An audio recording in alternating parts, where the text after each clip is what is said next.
आंध्र प्रदेश का तिरुपति बालाजी मंदिर दुनिया का सबसे अमीर मंदिर है, जिसकी वार्षिक आय लगभग 5,000 करोड़ रुपए है। इस मंदिर में प्रतिदिन कम से कम 60 से 70 हजार श्रद्धालु भगवान वेंकटेश्वर के दर्शन के लिए आते हैं। यहाँ आने वाले भक्त भगवान वेंकटेश्वर के प्रसाद के रूप में हमेशा लड्डू लेकर आते हैं। कहा जाता है कि जो भी भक्त तिरुपति जाता है वह लड्डू का महाप्रसाद लिए बिना वापस नहीं आता है। इस महाप्रसाद की परंपरा लगभग 300 वर्षों से चली आ रही है, इसलिए भक्तों की इस पवित्र प्रसाद में बहुत आस्था है। चौंकाने वाली जानकारी सामने आई है। चंद्रबाबू नायडू के नेतृत्व वाली आंध्र प्रदेश सरकार ने इस प्रसाद के बारे में एक परीक्षण रिपोर्ट सार्वजनिक की है, जिसमें कहा गया है कि प्रसाद बनाने के लिए शुद्ध घी की जगह पशु वसा और मछली के तेल का इस्तेमाल किया गया था। चंद्रबाबू की तेलुगु देशम पार्टी ने आस्था से खिलवाड़ करने का आरोप लगा है। चंद्रबाबू की तेलुगु देशम पार्टी पर भक्तों की आस्था से खिलवाड़ करने का आरोप लगा है। बीजेपी ने रेड्डी पर करोड़ों हिंदुओं की भावनाओं को ठेस पहुंचाने का आरोप लगाया है।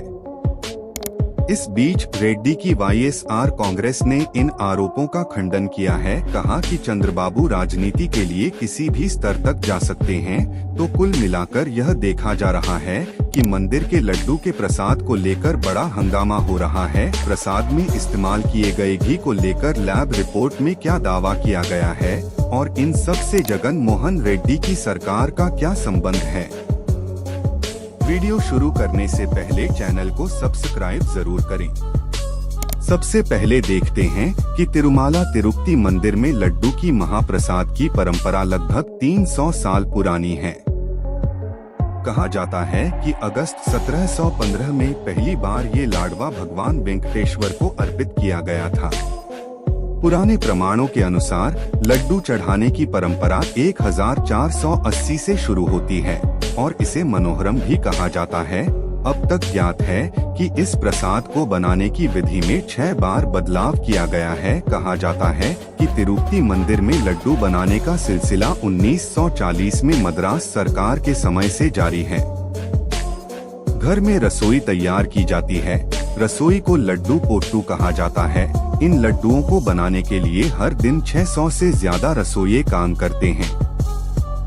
इसी तरह प्रसाद बनाते समय वे केवल एक साफ कपड़ा पहनते हैं। प्रारंभ में इन लड्डुओं को बनाने के लिए केवल जलाऊ लकड़ी का उपयोग किया जाता था, लेकिन 1984 के बाद से लड्डुओं को बनाने के लिए एलपीजी गैस का उपयोग किया जाने लगा। प्रसाद के लड्डू 3 प्रकार के होते हैं। लड्डू सेवा करने वाले भक्तों को प्रसाद के रूप में लड्डू दिए जाते हैं, जबकि तीसरा प्रकार प्रोक्तम लड्डू है, जो दर्शन के लिए आने वाले प्रत्येक भक्त को प्रसाद के रूप में दिया जाता है। इस करछुल को बनाने के लिए आप एक करछुल भी खरीद सकते हैं, जो लगभग 1 टन ग्राम का होता है। इस करछुल को बनाने में आटा, 10 टन चीनी, 700 किलो काजू, 500 किलो किशमिश और 200 किलो इलायची का उपयोग किया जाता है। यह भी कहा जाता है कि जिन लड्डुओं को लड्डू बनाए जाते हैं, उनकी बिक्री से मंदिर को धन की प्राप्ति होती है।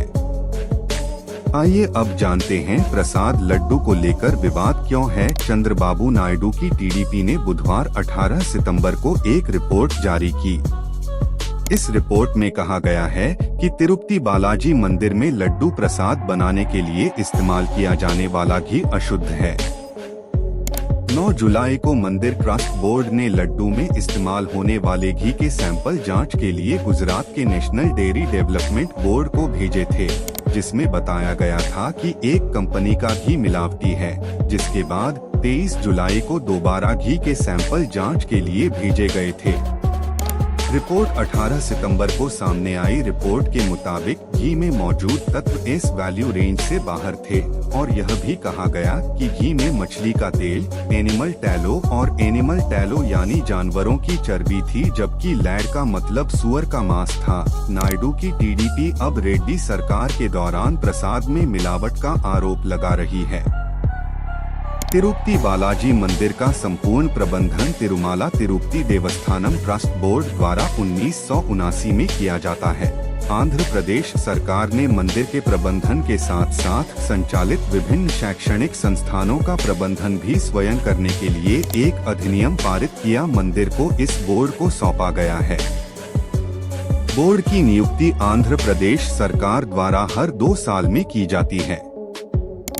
सुब्बा रेड्डी जगन मोहन रेड्डी के मामा हैं। सुब्बा रेड्डी की नियुक्ति उस समय विवादास्पद थी। सुब्बा रेड्डी एक परिवर्तित ईसाई हैं। उन्हें हिंदू मंदिर का अध्यक्ष कैसे नियुक्त किया जा सकता है? आरोपों के मुताबिक 2021 में रेड्डी सरकार ने एक बार फिर मंदिर बोर्ड का अध्यक्ष नियुक्त किया। रेड्डी सरकार ने लाडवास के लिए मात्र 320 रुपए प्रति किलो की दर पर घी का टेंडर जारी कर दिया। अब सवाल पूछा जा रहा है कि 4 कंपनियों को ठेका कैसे दे दिया गया, जिनमें से एयर डेयरी फूड्स ने घी की आपूर्ति की, लेकिन जुलाई 2023 में घी की कीमत के चलते जब तत्कालीन तिरुमाला तिरुपति देवस्थान ने नंदिनी का इस्तेमाल नहीं करने का फैसला किया, तो उस वक्त कर्नाटक मिल्क फेडरेशन के अध्यक्ष भीमा नाइक ने भी इस पर संदेह जताया था। बताया गया कि जून 2024 में आंध्र प्रदेश में चंद्रबाबू नायडू की सरकार आने के बाद आंध्र प्रदेश विधानसभा में भी वाईएसआर कांग्रेस सरकार से इस बारे में सवाल किया गया था और उन्होंने इस पर विचार करने का फैसला किया और इसके लिए एक 4 सदस्यीय समिति का गठन किया गया और वरिष्ठ IAS अधिकारी जे श्यामला राव को मंदिर के कार्यकारी अध्यक्ष के रूप में भी नियुक्त किया गया था। मंदिर में प्रसाद के बारे में जांच के बाद आरोप लगाया जा रहा है कि अगस्त 2024 से चंद्रबाबू की सरकार आने के बाद नंदिनी घी का उपयोग करके फिर से तैयार किया गया और कहा जा रहा है कि इस मिलावट के कारण मिलावट करने वाले ठेकेदारों को स्थायी रूप से ब्लैकलिस्ट कर दिया गया है।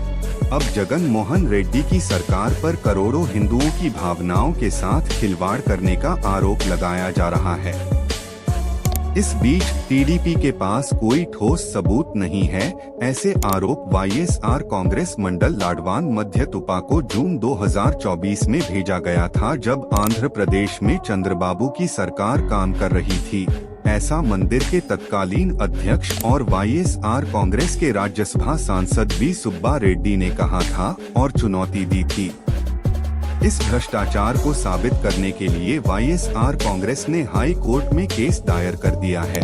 ऐसे में अब यह देखना अहम होगा कि इस रैली में तिरुपति बालाजी के प्रसाद को लेकर आगे क्या होगा। कृपया कमेंट सेक्शन में बताएं ताकि वीडियो ज्यादा से ज्यादा लोगों तक पहुंचे और चैनल को सब्सक्राइब करें। धन्यवाद।